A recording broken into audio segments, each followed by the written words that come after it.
నమస్తే, welcome to our channel. Chandrababu గారి diversion politics లో భాగంగానే షర్మిల గారు ఇటువంటి వ్యాఖ్యలు చేస్తున్నారని చెప్పి అంబటి రాంబాబు అంటున్నారు. మరి అంబటి రాంబాబు చేసినటువంటి వ్యాఖ్యలను ఏ విధంగా చూడాలి, ఇవన్నీ కూడా తెలుసుకునే ప్రయత్నం చేద్దాం. దీన్ని పూర్తిగా విశ్లేషించడానికి మనతో పాటుగా ఉన్నారు కాంగ్రెస్ అధికార ప్రతినిధి కాసరగడ్డ నాగార్జున గారు.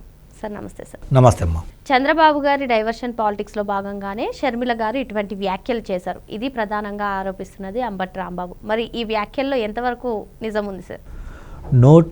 నోటి పారుదల శాఖ మంత్రి అంబటి రాంబాబు ఆయన డ్యూటీ ఏంటి? ఫస్ట్ వన్, మాది కాంగ్రెస్ పార్టీ, మా పార్టీ అధ్యక్షురాలు షర్మిలమ్మ. మేమేం చేయాలి ఏంటో మాకు తెలుసు రాజకీయం. మొదటగా ఆయన ఏం చేస్తాడేదో ఆయన రాజకీయం చూద్దాం. నీకు నీటి పారుదల శాఖ మంత్రిగా నిన్ను అపాయింట్ చేసినప్పుడు పోలవరం మీద నువ్వు నీ ఎంప్లాయీస్ కానీ అప్పుడు ఎంప్లాయీస్ కానీ పిలిపించుకొని సమగ్ర సర్వే చేయించుకొని నివేదిక తెప్పించుకొని నీకు అవగాహన ఉండాలి. అవగాహన ఉన్న తర్వాత నీ గవర్నమెంట్ పోయిన తర్వాత నిన్నగాక మొన్న పార్లమెంట్లో బడ్జెట్ సెక్షన్ పెట్టినప్పుడు పోలవరంలో స్టోరేజ్ కెపాసిటీ ఏదైతే ఉందో అది తగ్గించినప్పుడు నువ్వు బయటకు వచ్చి ప్రెస్ మీట్ పెట్టాలి. నీ యొక్క ఎంపీలని నిలదీయమని అడగాలి. నీ రాజ్యసభ మెంబర్లని పోరాటం చేయమని అనాలి. మీరు ర్యాలీలు ధర్నాలు చేయాలి. ఒక మాజీ నీటిపారుదల శాఖ మంత్రిగా నువ్వు చేసావా? మరి కాంగ్రెస్ పార్టీ ఏం చేసింది? కాంగ్రెస్ పార్టీ ఒక కమిటీ ఏర్పాటు చేసి నిజ నిర్ధారణ కమిటీ అసలు పోలవరంలో ఏమవుతుంది ఏంటి అని చెప్పి ఒక కమిటీ వేసి ఆ కమిటీని అక్కడికి పంపించి నివేదిక తెచ్చుకొని సుమారు 4 గంటల పైన ఆ కమిటీతో చర్చించి ఆ మరుసటి రోజే అంటే 4వ తారీఖు షర్మిలమ్మ ప్రెస్ మీట్ పెట్టడం జరిగింది.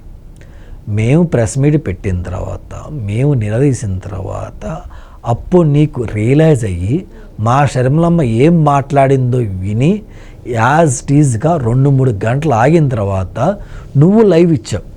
నీ సాక్షి పేపర్లోన నీ యొక్క వైసీపీ ఆఫీషియల్లోనూ నువ్వు లైవ్ ఇచ్చావు. అంటే రాజకీయ పరంగా ఎవరు పోరాడుతున్నారు ఇక్కడ? నారా చంద్రబాబు నాయుడు గారి పార్టీ వేరు, మా పార్టీ వేరు. నువ్వు ఎలా అలా అంటావు? పోరాడుతుంది మేమే కదా, మా పోరాటాలు చూస్తున్నావు కదా. అది ఇంకొక మాట ఈ పెద్ద మనిషి అన్నాడు మేడం, అది కూడా చెప్పాలి. వైఎస్ఆర్ గారిని చంపిన పార్టీ, ఆయన కేసులో ఇరికించిన పార్టీ కాంగ్రెస్ పార్టీ. ఆ పార్టీతో నువ్వు ఎలా మా అధ్యక్షులు అవుతావు, ఎలా జాయిన్ అవుతావు అని చెప్పి అన్నాడు. అంబటి రాంబాబు గారిని నేను సూటి ప్రశ్న అడుగుతున్నా. మీ అధ్యక్షుడు నిజంగా నీకు వైఎస్ఆర్ గారి మీద అభిమానం ఉంటే, నువ్వు ఇందాక అంటున్నావు కదా వైఎస్ఆర్ గారి బిడ్డ పాపం అంటున్నావు కదా, నీకు నిజంగా వైఎస్ఆర్ గారి మీద అభిమానం ఉంటే మీ జగన్మోహన్ రెడ్డి గారి దగ్గరికి వెళ్ళి జగనన్న మన వైఎస్ఆర్ గారిని రిలయన్స్ వాళ్ళు చంపారు కదా, మరి రిలయన్స్ వారి గారి అందులో ఉన్న డైరెక్టర్ని రిలయన్స్ గారు మన ఇంటికి వస్తే శాలువా కప్పావు, బుకే ఇచ్చావు, చేపల పులుసు పెట్టావు, ఆ తర్వాత కోడి ఎగురు పెట్టావు, అన్ని పెట్టి భోజనం చేసి వెళ్తా వాళ్ళకి రాజ్యసభ ఇచ్చి పంపించావు కదన్నా. ఇది తప్పు కదా. మన వైఎస్ఆర్ గారిని చెప్పింది వాళ్ళే కదా, ఆ రోజు మనమే కూడా ప్రచారం చేసావు కదా, మరి ఎలా ఇచ్చావు అని అంబటి రాంబాబు ఫస్ట్ ఎవరిని అడగాలి? జగన్మోహన్ రెడ్డి అడిగి ఈ కుక్క ఇప్పుడు బయటకు వచ్చి మొరగాలి. ఈ కుక్క ఇంకోటి ఏమడగాలి తెలుసా? జగనన్న ఒక బోర్డు మీద మనకంటే ముందు కాంగ్రెస్ పార్టీ స్పందించింది. కాంగ్రెస్ పార్టీ బీజేపీని, టీడీపీని, జనసేనని క్వశ్చన్ చేసింది. మనం టీడీపీని, జనసేన మాత్రమే క్వశ్చన్ చేస్తాను, బీజేపీని ఏమంటలేదు. బోర్డు తీసుకొచ్చింది, బిల్లు పెట్టింది వాళ్ళు కదా, ముందు వాళ్ళని బ్లైమ్ చేయాలి కదా. మనం వాళ్ళని బ్లైమ్ చేయట్లేదన్నా, మరి శర్మలమ్మ బ్లైమ్ చేస్తుంది, మరి మన పరిస్థితి ఏందన్నది ఫస్ట్ నువ్వు జగన్మోహన్ రెడ్డి గారి దగ్గరికి వెళ్ళి అడగాలి. అది రాజకీయం.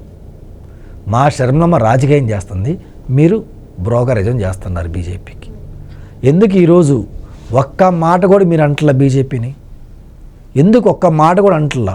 ఈరోజు ఒక్క బోర్డు బిల్లు మీద జగన్మోహన్ రెడ్డి గారి కంటే ముందు క్వశ్చించింది కాంగ్రెస్ పార్టీ షర్మిలమ్మ, ప్రెస్ మీట్ పెట్టి స్పందించింది షర్మిలమ్మ, బీజేపీ నిలదీసింది షర్మిలమ్మ. మరి జగన్మోహన్ రెడ్డి గత 4 రోజులు 3 రోజులు ఎక్కడికి వెళ్ళారు, ఏం చేస్తున్నారు? ఒక్క బోర్డు మీద అక్కడ ప్రెస్ మీట్ పెట్టారా?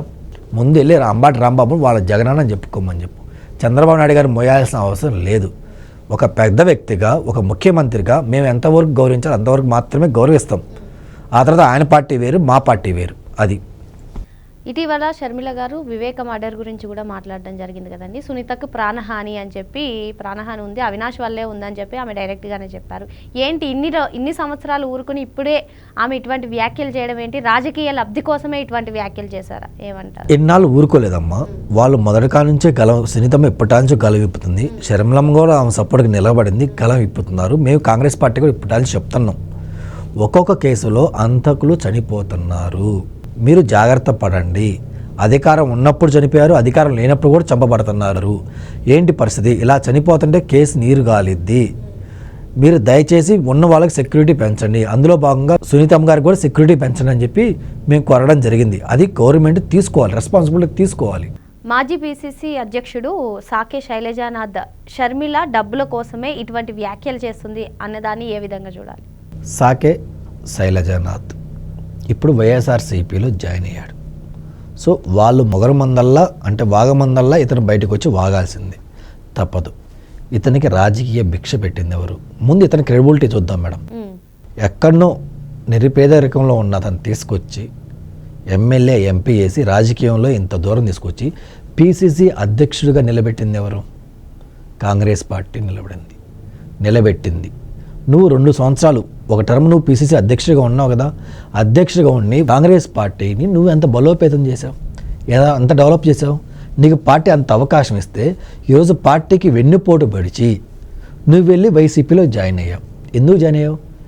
ఆఫ్టర్ ఆల్ ఎమ్మెల్యే టిక్కెట్కి నీ కొడుకు ఇప్పించుకొని కకృతపడి నువ్వు జాయిన్ అయ్యావు. షర్మిలమ్మ గురించి నువ్వు డబ్బుల గురించి మాట్లాడేది. ఆమె ఏంది, వాళ్ళ నాన్నగారి క్రెడిబిలిటీ ఏంది? వాళ్ళ నాన్నగారి పక్కన నించోవడం కూడా ఇతనికి అర్హత లేదు. అంత గొప్ప వ్యక్తి సాకే శైలజానాథ్ గారు ఈరోజు షర్మిలమ్మ గురించి మాట్లాడుతున్నాడా?